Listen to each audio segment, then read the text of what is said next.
വേദിയിലും സദസ്സിലും ഭൂഷരായിട്ടുള്ള ഗുരുജനങ്ങളെ, സുഹൃത്തുക്കളെ, സാറ് പറഞ്ഞെടുത്തുനിന്ന് തന്നെ തുടങ്ങാം. ഈ കൂന്തൽ പെണ്ണ് എന്ന് പടയണിയിലെ കാളിയെ കൂന്തൽ പെണ്ണെ എന്ന് വിളിക്കും. കൂന്തൽ പെണ്ണെ കുഴഞ്ഞാടി തുള്ളു എന്നാണ്. ഈ കൂന്തൽ പെണ്ണ് കുഴഞ്ഞാടി തുള്ളിയ കുറേ കലാരൂപങ്ങളുണ്ട്. അതിൽ ഒരു കലാരൂപമാണ് അർജുന നൃത്തം അഥവാ മയിൽപ്പീലി തൂക്ക്. ഈ പടയണിയുടെ ഭാഗമായിട്ട്, അതായത് ഒരുപക്ഷെ നമ്മുടെ മധ്യ തിരുവിതാംകൂറിലെ കാവുകളിലെ കലാരൂപങ്ങളാണ്. അത് ഒരുമിച്ച് ഇപ്പോൾ പടയണിപ്പാട്ടിൽ തന്നെ പാട്ട്, പടയണി, തൂക്കം, അൻപൊലിയും, പുനരൊട്ടുവേലയും, ആണ്ടിയാൻകളി എന്ന് പടയണിപ്പാട്ടിൽ തന്നെ ഉണ്ട്. അപ്പോൾ അതിൽ പാട്ട്, പടയണിയും പിന്നെ തൂക്കമാണ്. അത് മിക്കവാറും ക്ഷേത്രങ്ങളിൽ തന്നെ പടയണി കഴിഞ്ഞാൽ പിറ്റേ ദിവസം തൂക്കം ഉണ്ടാകാറുണ്ട്. ഈ അങ്ങനെ പലതരത്തിലുള്ള തൂക്കങ്ങളെക്കുറിച്ച്, അനുഷ്ഠാനപരമായി നടത്തുന്ന തൂക്കങ്ങളെക്കുറിച്ച് നമ്മൾ കേട്ടിട്ടുണ്ട്. അതായത് ഗരുഡൻ തൂക്കം, അതുപോലെ തന്നെ ഈ ഏഴംകുളത്തെ തൂക്കം, അതായത് വലിയ വില്ലിൽ മനുഷ്യരെ കോർത്ത് ഉയർത്തിക്കൊണ്ടിരുന്നു. ഇപ്പം അങ്ങനെയല്ലാതെ ഈ അരത്താങ്ങൽ ഉയർത്തുന്ന തൂക്കങ്ങൾ. അതിൽ നിന്നൊക്കെ വ്യത്യസ്തമായിട്ടുള്ള ഒരു തൂക്കമാണ് മയിൽപ്പീലി തൂക്കം. അത് പ്രത്യേകിച്ച് നമ്മുടെ കോട്ടയം, ആലപ്പുഴ ജില്ലകളിലാണ് ഇപ്പോൾ കാണുന്നത്. നേരത്തെ അതിന് വടക്കോട്ട്, എറണാകുളം, തൃശ്ശൂർ. അത് പറയാൻ കാര്യം എന്താണെന്ന് വെച്ച് കഴിഞ്ഞാൽ എറണാകുളം ഭാഗത്ത് ഉള്ള പല ക്ഷേത്രങ്ങളെക്കുറിച്ചുള്ള പരാമർശം ഈ ആശാന്മാരുടെ ബുക്കുകളിലൊക്കെ കണ്ടിട്ടുണ്ട്. അതുപോലെ കൊല്ലം ഭാഗത്തേക്ക് വരെ ഈ മയിൽപ്പീലി തൂക്കത്തിൻ്റെ പ്രചാരം ഒരു കാലത്തുണ്ടായിരുന്നു. മയിൽപ്പീലി തൂക്കത്തിനും ഒരു ഐതിഹ്യം ആശാന്മാരായിട്ട് പറഞ്ഞു പോരുന്ന ഒരു ഐതിഹ്യമുണ്ട്. അത് പഞ്ചപാണ്ഡവരുമായിട്ട് ബന്ധപ്പെട്ടിട്ടുള്ളതാണ്. ഈ കുരുക്ഷേത്ര യുദ്ധത്തിന് മുൻപ് പാണ്ഡവരുടെ വനവാസ കാലത്ത് കുന്തിദേവി തങ്ങളുടെ കഷ്ടപ്പാടുകൾ മാറിയാൽ മക്കളിൽ ഒരാളിനെ ഭദ്രകാളിക്ക് ബലി നൽകാമെന്ന് നേരുകയും അത് കഴിഞ്ഞ് പാണ്ഡവരുടെ അധികാരമൊക്കെ അവർ വീണ്ടെടുത്ത് കഴിഞ്ഞിട്ട് ഭദ്രകാളിയോട് അതിനെക്കുറിച്ച് ഓർമ്മിപ്പിക്കുന്ന നാരദനാണ്.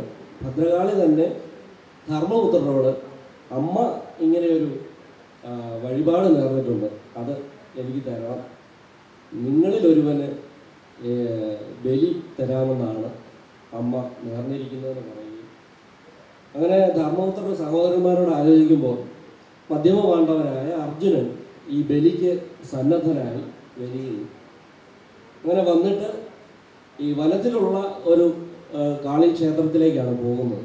അപ്പോൾ വലിയ തേരിലേറി അങ്ങനെ കാളിക്ഷേത്രത്തിൽ ചെന്ന് അവിടെ ബലി നൽകാനായി തുടങ്ങുന്ന സമയത്ത് ദേവി അർജുനൻ്റെ ധൈര്യവും രൂപലാവണ്യവും അതുപോലെ തന്നെ ദേവാംശജനാണ് ഇതൊക്കെ കണ്ട് അതിന് സംപ്രീതയായിട്ട് നരബലി ഒഴിവാക്കി പകരം ദേവി തൻ്റെ ദംഷ്ട്ര കൊണ്ട് ഭദ്രകാളി അർജുനൻ്റെ പുറത്ത് കോർത്ത് മുകളിലേക്ക് ഉയർത്തി അപ്പോൾ പൊടിഞ്ഞ രക്തം പാനം ചെയ്ത് ദേവി സംതൃപ്തയാവുകയും അർജുനനെ താഴെ നിർത്തുകയും ചെയ്തു എന്നാണ്. ആശാന്മാർ തന്നെ നേരത്തെ എഴുതിയിട്ടുള്ള ഈ തൂക്കത്തിൻ്റെ ഐതിഹ്യം എന്ന് പറഞ്ഞ പാട്ടുകൾ എഴുതിയിട്ടുണ്ട്. അതിൽ ഒന്നിൽ പറയുന്നത് കാൽക്കരമിട്ടിളക്കി അൻപോട് മൂരി നീർന്ന് ചാലവേ മെയ് വിറച്ചു മാത്തിരയ്ക്കപ്പോൾ എന്നാണ്. കോർത്ത് മുകളിലേക്ക് ഉയർത്തിയപ്പോൾ കൈയും കാലും ഇട്ട് പിടച്ചു.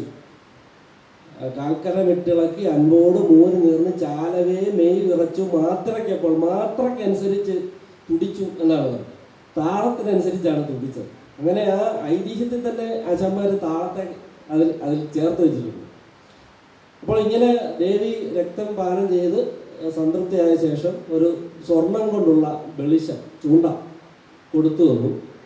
ഇനി മുതൽ മനുഷ്യർക്കുണ്ടാകുന്ന രോഗബാധകൾ, അവരുടെ ആവശ്യങ്ങൾക്കൊക്കെ ആയിട്ട് ഈ തൂക്കം എനിക്ക് വഴിപാടായിട്ട് നടത്തിയാൽ മതിയെന്നു. ഇത് അർജുനൻ ഇപ്പോൾ ഇവിടെ ചെയ്ത ഇതേ അനുഷ്ഠാനം. അപ്പോൾ ഈ സമയത്ത് ദേവീദേവന്മാരെല്ലാം അവിടെ വരുന്നുണ്ട്. തൂക്കത്തിൽ ഇപ്പോൾ മയിൽപ്പീലി തൂക്കത്തിൽ ഇപ്പോൾ നമ്മൾ കാണുന്ന കിരീടം, തോൾപ്പൂട്ട്, നെഞ്ചുമാല, മയിൽപ്പീലി കൊണ്ടുള്ള ഉടുത്തുകെട്ട്, ഇതെല്ലാം ഓരോ ദേവന്മാർ കൊടുത്തതായിട്ടാണ് കഥയിൽ പറയുന്നത്.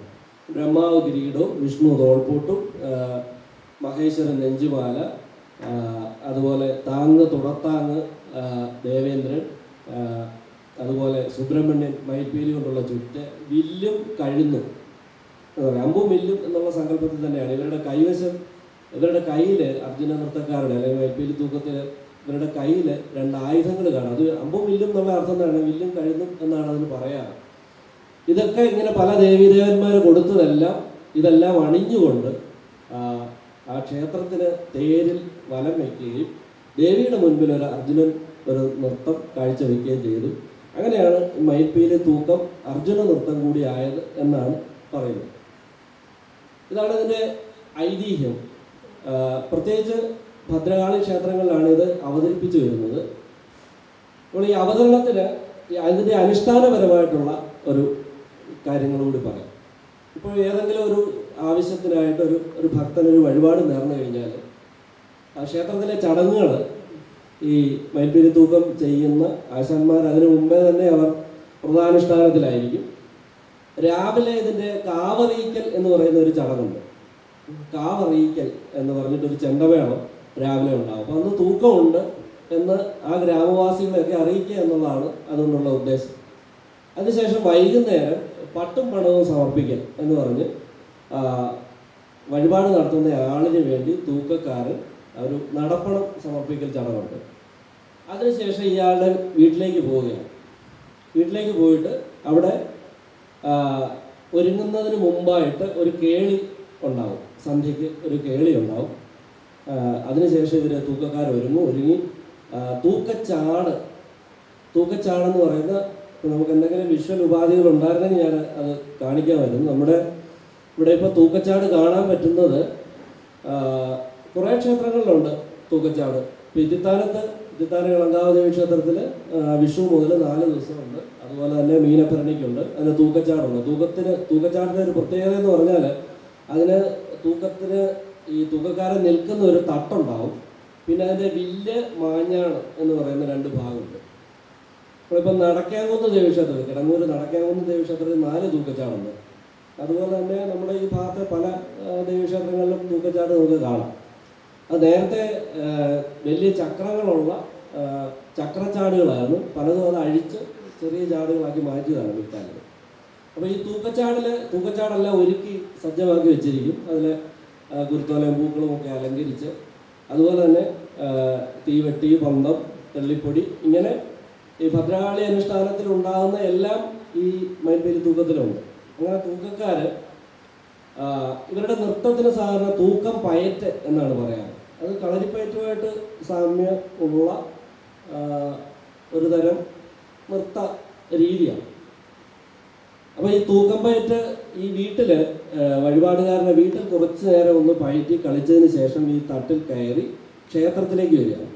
ക്ഷേത്രത്തിൽ വന്ന് ക്ഷേത്രത്തിന് വലത്ത് വയ്ക്കുന്നു. ക്ഷേത്രത്തിന് വലത്ത് വെച്ച് ചില ക്ഷേത്രങ്ങളിൽ ഭദ്രകാളിയുടെ നടക്കൽ തന്നെയായിരിക്കും, ചില ക്ഷേത്രങ്ങളിൽ യക്ഷിയുടെ നടക്കലായിരിക്കും ഈ ചൂണ്ടകുത്തൽ എന്ന് പറയുന്ന അനുഷ്ഠാനം നടക്കുന്നത്. ചില ക്ഷേത്രങ്ങളിൽ ചൂണ്ട കാണിക്കൽ മാത്രമേ ഉള്ളൂ, ചൂണ്ട ഇങ്ങനെ വെറുതെ അവിടെ വയ്ക്കുക മാത്രമേ ഉള്ളൂ. ചിലർക്ക് അവരുടെ തൊലി കുറച്ച് വലിച്ചു പിടിച്ച് അവിടെ അല്പം രക്തം പൊടിയുന്ന രീതിയിൽ ചൂണ്ട കോർത്ത് ഊരിയെടുക്കുകയാണ്, തൂക്കിയിടുകയൊന്നുമില്ല. അപ്പോൾ അങ്ങനെ വളരെ ചെറിയൊരു ഇതാണ് അത്. അങ്ങനെ അതിൻ്റെ അനുഷ്ഠാനം അവിടെ നിർവഹിച്ചതിന് ശേഷം വീണ്ടും ക്ഷേത്രത്തിൻ്റെ നടക്കൽ എത്തി തൂക്കച്ചാട് താഴ്ത്തി വെച്ചതിന് ശേഷം ഈ തട്ടിൽ നിന്നുകൊണ്ട് തൂക്കത്തിൽ ഈ മയിൽപ്പീലി തൂക്കം കളിക്കുന്ന ആശാന്മാർ കവിത്വം ചൊല്ലുക എന്ന് പറയുന്ന, അതായത് പുരാണ കഥാഗാനങ്ങൾ പാടുക. അത് തൂക്കത്തിൻ്റെ ചരിത്രത്തോളം തന്നെ ഈ കവിത്വം ചൊല്ലലിന് പഴക്കമുണ്ട്. അത് പറയാൻ കാര്യം എന്താണെന്ന് വെച്ച് കഴിഞ്ഞാൽ നമ്മൾ പറഞ്ഞു നിർത്തിയത് ഈ കവിത്വം ചൊല്ലലാണ്. അതിനൊരു പ്രാധാന്യം എന്ന് പറഞ്ഞാൽ പടയണിയിൽ ഏത് പല കലാരൂപങ്ങളെയും പല സാമൂഹ്യ ആചാരങ്ങളെയും അതുപോലെ തന്നെ ഒക്കെ സാമൂഹ്യ വിമർശനം പടയണിലെ വിനോദങ്ങളിൽ കാണും. ഇപ്പോൾ കോട്ടാങ്ങൽ ക്ഷേത്രത്തിലെ ഗണപതി കോലത്തിൽ തന്നെ വിനോദത്തിൻ്റെ ഒരു ഛായയുണ്ട്. അപ്പോൾ അതിൽ തന്നെ തൂക്കം എന്ന് പറഞ്ഞൊരു ഭാഗമുണ്ട്. ഈ കോലങ്ങളിൽ ഒരു ആശാൻ കോലത്തിനെ പിടിച്ചുകൊണ്ട് തൂക്കം ഉണ്ട്. അപ്പോൾ അതിനകത്ത് ഇനി അടുത്തത് തൂക്കമാണ് ആശാനെ. എന്നാൽ കവിത ചൊല്ല് എന്ന് പറയുമ്പോൾ ഉടനെ തന്നെ അതിന് ഇവര് കളിയാക്കി പാടുന്ന ഉദവയുടെ ഗണപതി അങ്ങോട്ടുന്തി അവരുടെ ഗണപതി ഇങ്ങോട്ടുന്തി എന്ന് പറഞ്ഞൊരു ഒരു കളിയാക്കി പാട്ട്. അത് പടയണിയും കളിയാക്കുന്നുണ്ട്. അപ്പം ഇങ്ങനെ കവിത്വത്തിനൊരു അപ്പോൾ യഥാർത്ഥത്തിലുള്ള കവിത്വം പാട്ടുകാരൻ അങ്ങനല്ല എന്ന് പറഞ്ഞിട്ട് പാടിക്കൊടുക്കുകയാണ്. അപ്പം കവിത്വത്തിൻ്റെ ഒരു പ്രത്യേകത, കവിത്വം എന്ന് പറയുന്നത് നമ്മുടെ ദക്ഷിണേന്ത്യയിലെ മിക്കവാറും ഇപ്പോൾ കുച്ചിപ്പുടിയിലും ഭരതനാട്യത്തിലും ഒക്കെ കവിത്വമുണ്ട്. അതെല്ലാം തന്നെ നൃത്തച്ചൊല്ലുകളും അതോടൊപ്പം നൃത്തച്ചൊല്ലുകളും അതിൻ്റെ ക്രിയാംശവും ഒക്കെ കൂടി ചേർന്നിട്ടുള്ളതായിരിക്കും. ഒരു ഉദാഹരണം പറഞ്ഞു കഴിഞ്ഞാൽ ഇപ്പോൾ തൂക്കത്തിൻ്റെ കവിത്വം തുടങ്ങുന്നത് ഗണപതി താളം ചവിട്ടിക്കൊണ്ടാണ്.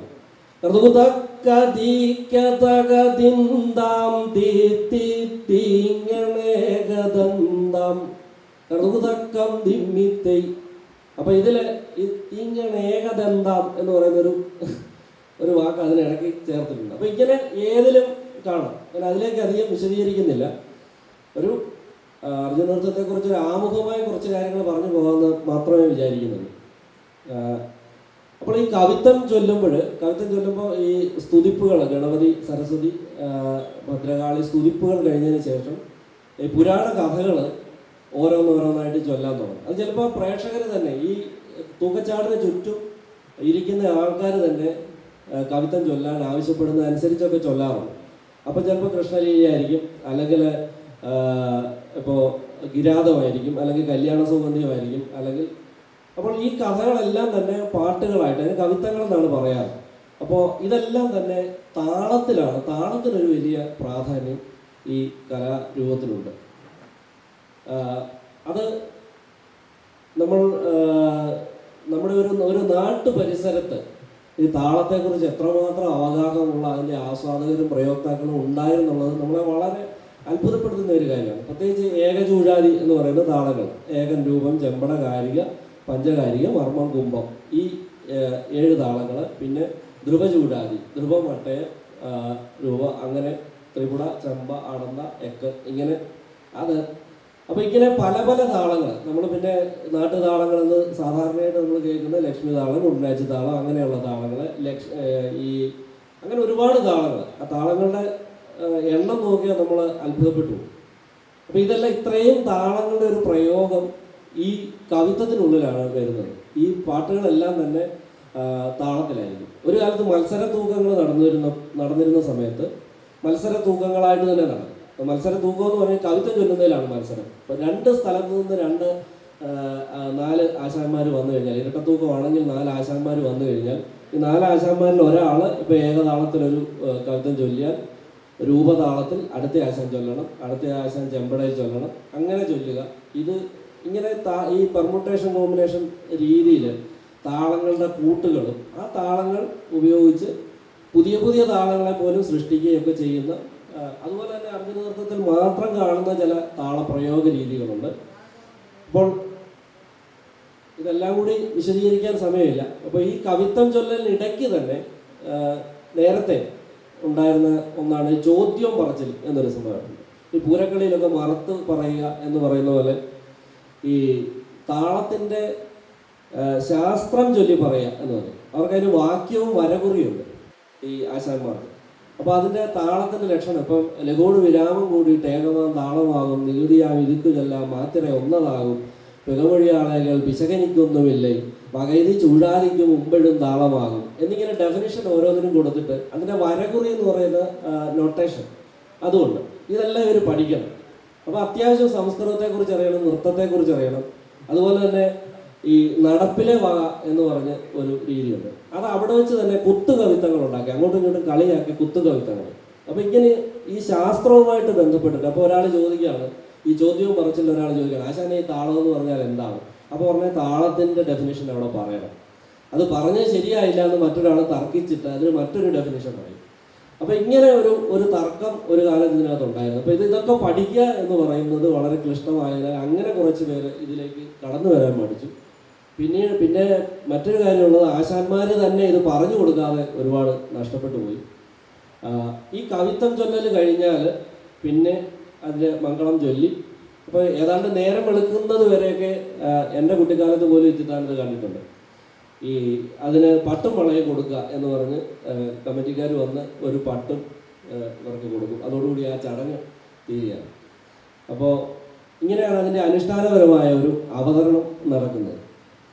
ഈ കലാരൂപത്തിൻ്റെ സൃഷ്ടാക്കൾ ശരിക്കും നമ്മുടെ ഫോക്ലോർ പണ്ഡിതന്മാരായിട്ടുള്ള ഡോക്ടർ ചുമ്മാർ ചൂണ്ടൽ, അതുപോലെ തന്നെ doctor M V Vishnu Namboothiri, അതുപോലെ സാഹിത്യ അക്കാദമി സംഗീത അക്കാദമി സെക്രട്ടറി ആയിരുന്ന ശിവശങ്കര പണിക്കർ സാറ്, അദ്ദേഹത്തെ പോലെയുള്ളവർ ഇത് വിൽക്കുറുപ്പ് സമുദായത്തിൻ്റെ കലാരൂപമാണ്, വിൽക്കുറുപ്പന്മാരാണ് ഇതിൻ്റെ തുടക്കക്കാർ എന്ന് കണ്ടുപിടിച്ചിട്ടുണ്ട്. അപ്പോൾ വിൽക്കുറുപ്പന്മാരുമായി അക്കാലത്ത് ജാതീയമായ തീണ്ടലില്ലാതിരുന്ന ഈഴവര്, അതുപോലെ തന്നെ കമാള വിഭാഗക്കാരായിട്ടുള്ള ആശാരി മൂശാരി അങ്ങനെ വരുന്ന വിഭാഗക്കാർ, ഇവരെല്ലാം, അതുപോലെ തന്നെ നായന്മാർ, ഇപ്പോൾ പടയണിക്കളത്തിലാണെങ്കിൽ എല്ലാ സമുദായക്കാരും പടയണിക്കളത്തിൽ വരുമ്പോൾ അതിനകത്ത് നായന്മാർക്കൊരു ഒരു ഒരു പ്രാതിനിധ്യമുണ്ട്. അപ്പോൾ എന്ന് പറയുന്നത് പോലെ ഈ ഇതിൽ നായന്മാർ ഇത് പഠിക്കുന്ന, നായർ വിഭാഗക്കാർ ഇത് പഠിക്കുന്ന ഒരു സാഹചര്യം ഉണ്ടായിട്ടുണ്ട്. അപ്പോൾ ഈ വിൽക്കുറുപ്പ് സമുദായക്കാരിലെ അവരെക്കുറിച്ചുള്ള അന്വേഷണവുമാണ് ശരിക്കും ഈ അർജുന നൃത്തത്തെക്കുറിച്ചൊരു പുസ്തകം എഴുതാൻ തന്നെ എനിക്ക് പ്രേരണയായിട്ടുള്ളത്. ഈ കലാരൂപത്തെക്കുറിച്ച് എനിക്ക് മുമ്പേ കേരളത്തിൽ അങ്ങോളം ഇങ്ങോളം പറഞ്ഞ് ഉറപ്പിച്ച ഒരാൾ മനോജ് സാറാണ്. മനോജ് സാർ പുറകിൽ ഇരിപ്പുണ്ട്. അപ്പോൾ സാറ് പറഞ്ഞുറപ്പിച്ചിടത്താണ് ഈ താളത്തെക്കുറിച്ച് സംസാരിക്കാനൊക്കെ ഞാൻ പോകുന്നത്. അതാണ് എനിക്ക് കിട്ടിയ ഒരു വലിയ ഭാഗ്യമാണ്. കാരണം ഈ ഏകചൂടാതി താളത്തെക്കുറിച്ചും അതുപോലെ തന്നെ ഈ മയിൽപ്പീലി തൂക്കം എന്ന് പറയുന്ന കലാരൂപത്തെ ആധുനിക ലോകത്ത് പരിചയപ്പെടുത്തിയ കുറിച്ചി PS കുമാരനാശാൻ, അദ്ദേഹത്തിൻ്റെ സംഭാവനകളാണ് ഒരു വലിയ തോതിൽ ഇങ്ങനെ ഒരു കലാരൂപം ഉണ്ടെന്ന് പുറം ലോകം അറിയാനായിട്ട് കാരണമായി. അപ്പോൾ അങ്ങനെയുള്ള ഒരു സ്ഥലത്തേക്കാണ് ഞാൻ ഇതുമായി ബന്ധപ്പെട്ടുള്ള അന്വേഷണവുമായിട്ട് ചെയ്യുന്നത്.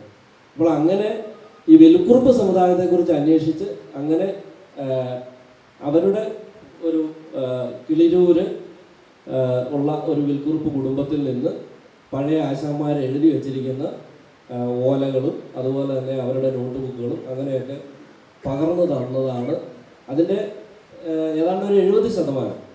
ഒരുപാട് കവിതകളും പാട്ടുകളും താളങ്ങളും ഒക്കെ ഇനിയും പകർത്തി വയ്ക്കാനുണ്ട്. അങ്ങനെ അതെല്ലാം കൂടി ചേർത്താണ് ഞാനൊരു പുസ്തകം എഴുതിയത്.